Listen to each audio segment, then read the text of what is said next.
Oh my gosh, look at those plain doors. Let's make them spooky for the holiday season with our Epson S80600. For this project, you will need masking tape, a snap-off razor or box cutter, a squeegee with a felt liner, and an optional backing cutter. But before we get into the installation of this festive graphic, let's take just a moment to cover files, printing, and cutting of the graphic. Load your files for print. Make sure your cut server's open and then print. As you can see, you can group other jobs in with your graphic.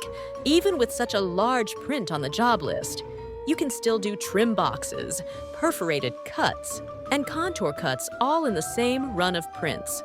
Now cut with a Graphtec cutter to get our panels trimmed out automatically and perfectly. The Graphtec FC series cutting plotter is known for its precision cutting capabilities on both printed and unprinted materials.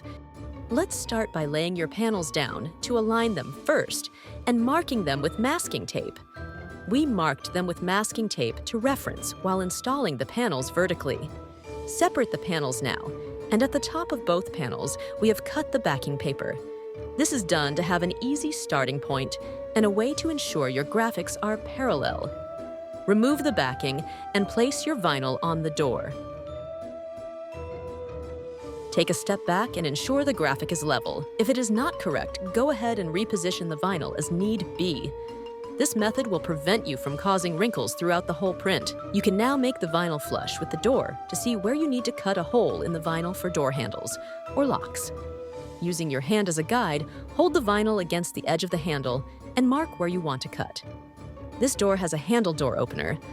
Cutting a 2-inch slit into the vinyl and placing the handle into it. You will need to slip the handle into the cut slit a few inches before you lay the vinyl down, as seen in this video. Now the hole is in the correct spot. Begin removing the backing of the vinyl. Working my way down, keep my squeegee at an angle to prevent creating wrinkles and bubbles. If you see bubbles or wrinkles forming as you work your way down, it is fine. All you have to do is lift the vinyl back up and smooth it out again. Never go directly at a wrinkle or bubble because you can cause more of an issue. By smashing wrinkles flat, you cannot work them back out of the vinyl, leaving blemishes.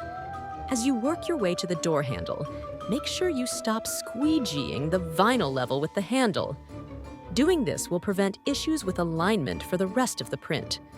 Remove the backing from around the handle and work the vinyl around the handle.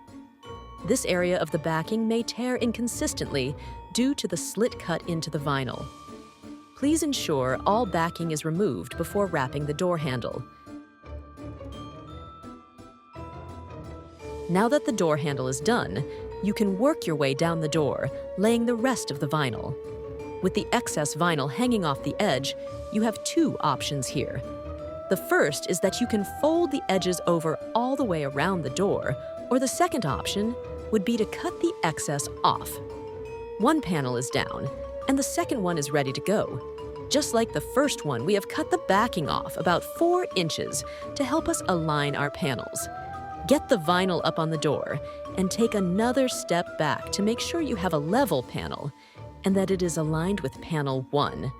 That is done, and now you can remove the backing and get to wrapping this second panel.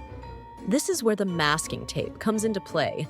As you can see in the video, the masking tape is lined up. So with that being my guide, I can work my way down the door with the vinyl. This graphic was printed off Epson S80600 and tiled into 2 separate jobs, making alignment easy. Now just finish up our edge the way you prefer, and you have a spooky holiday door. All that is left is to clean up your trash and remove the masking tape still on the wrap. Call us today at 2143-429290.